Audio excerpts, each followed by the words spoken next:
নমস্কার বন্ধুরা, মিষ্টি মোমেন্ট ভক্তি চ্যানেলে তোমাদের সবাইকে স্বাগত জানাই। আমরা যারা যারা পজিটিভ এনার্জিতে বিশ্বাস করি অথবা ঈশ্বরকে মানি, তাদের বেশিরভাগ মানুষই নিজেদের চারপাশে পজিটিভ এনার্জির উপস্থিতি ফিল করতে পারি।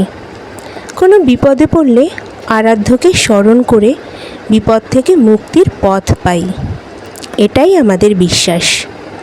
আর এই বিশ্বাসকে আরও মজবুত করার জন্য আজ আমি একটা পজিটিভ ঘটনা তোমাদের সাথে শেয়ার করব, যেটা আমি ফিল করেছিলাম।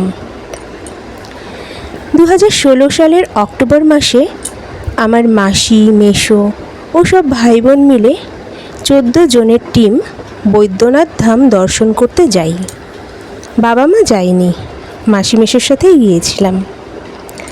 কলকাতা স্টেশন থেকে যথা সময় ট্রেন ধরে আমরা পৌঁছে যাই। তারপর অটো করে পৌঁছে যাই বুক করে রাখা হোটেলে। হোটেলটি ধামের ভীষণই কাছে ছিল, একদম হাঁটা পথ। সেদিন বিশ্রাম নিয়ে পরদিন খুব সকালে উঠে বৈদ্যনাথ ধামে পুজো দিয়ে আমরা সাইট সিন করতে বেরিয়ে পড়ি। প্রথমে গেলাম চিকুট পাহাড়। সেখানে রোপওয়ের মজা নিয়ে পাহাড়ের সৌন্দর্য উপভোগ করে যখন নিচে নেমে এলাম, তখন দুপুর হয়ে এসেছে। সবার ভীষণ খিদেও পেয়েছে। তারপর পাহাড়ের নিচেই আমরা দুপুরের লাঞ্চ সেরে নিলাম। তারপর সেখান থেকে রওনা দিলাম তপবনের উদ্দেশ্যে। তপবন পৌঁছে আমরা হনুমান মন্দিরে পুজো দেবার জন্য ডালা কিনতে গেলাম।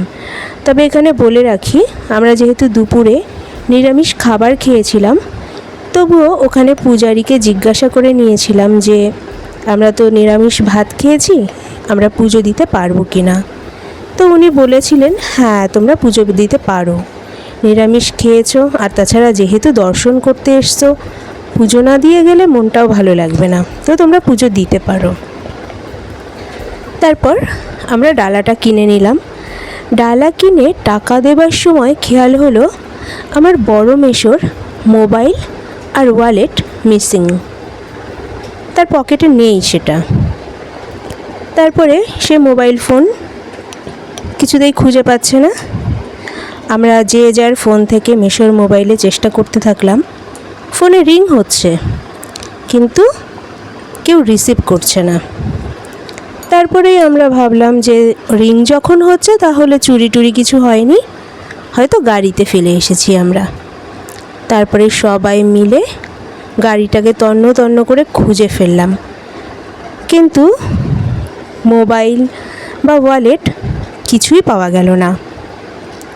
মেসো তো ভীষণ চিন্তায় পড়ে গেছিলো তখন, কারণ ওয়ালেটের ভেতরে তার ক্যাশ, কার্ড, তাছাড়াও ড্রাইভিং লাইসেন্স ছিল, আর গাড়িও মেসো চালাচ্ছিল।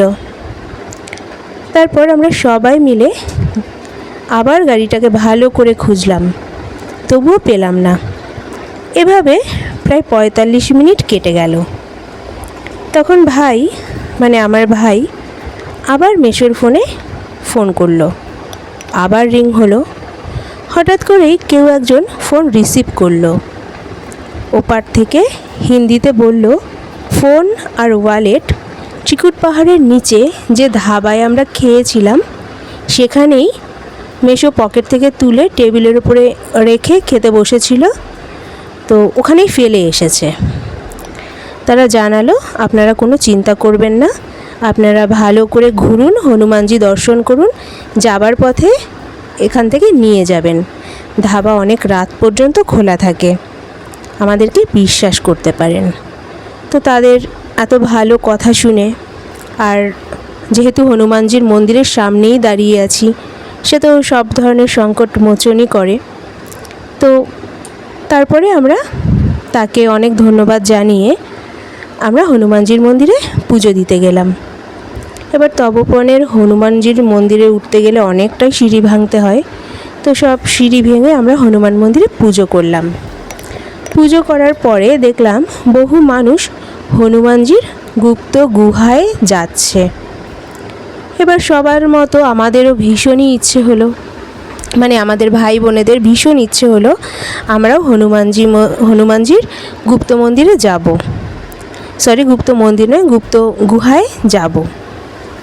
তো তারপরে সবাইকে রাজি করিয়ে আমরা সবাই মিলে গুপ্ত গুহায় যাচ্ছি।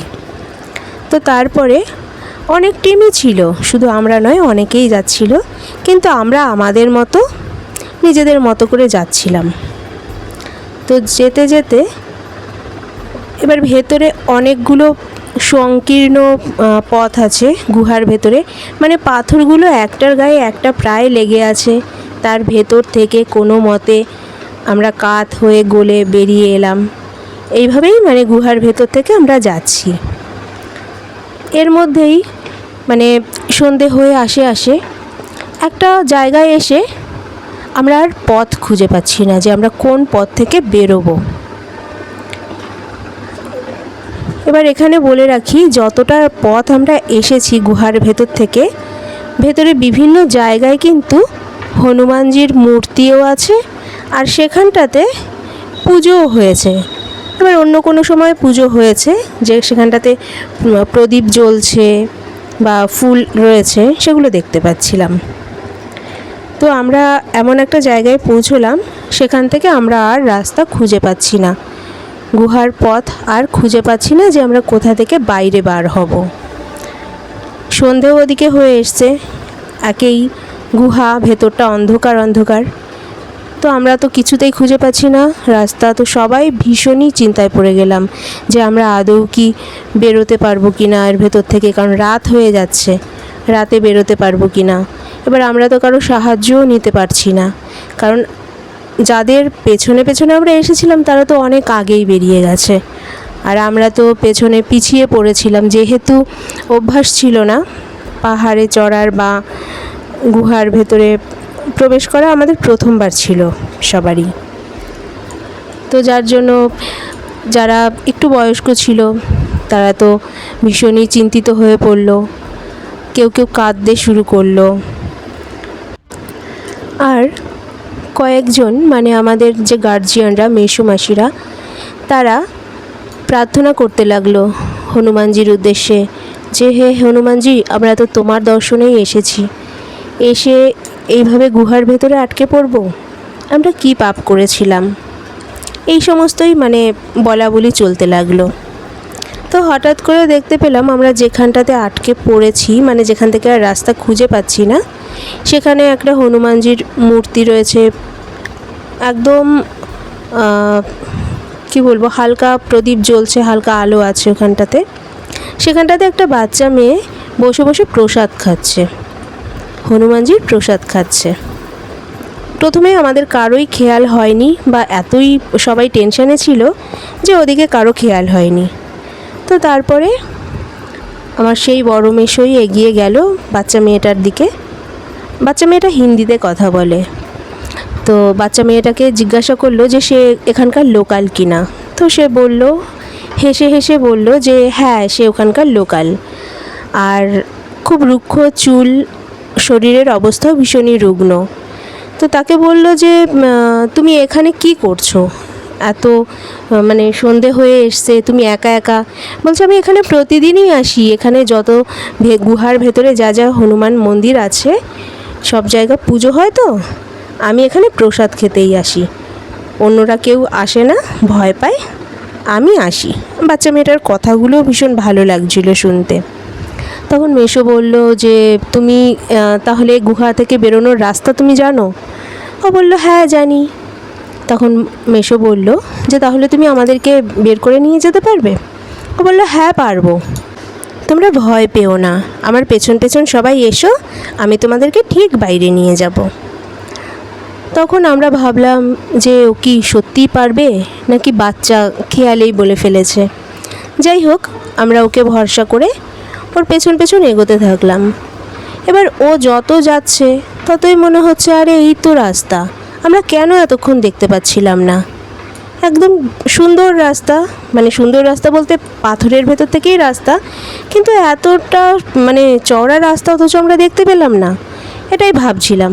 আসলে আটকে পড়ে টেনশনে পড়লে যা হয় আর কি, তো সেটাই হচ্ছিল।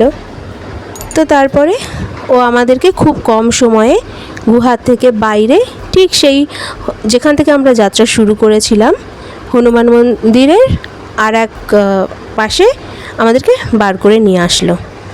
নিয়ে আসার পরে এবার সবাই মিলে তো ওকে অনেক আদর, অনেক ধন্যবাদ দিতে লাগলাম।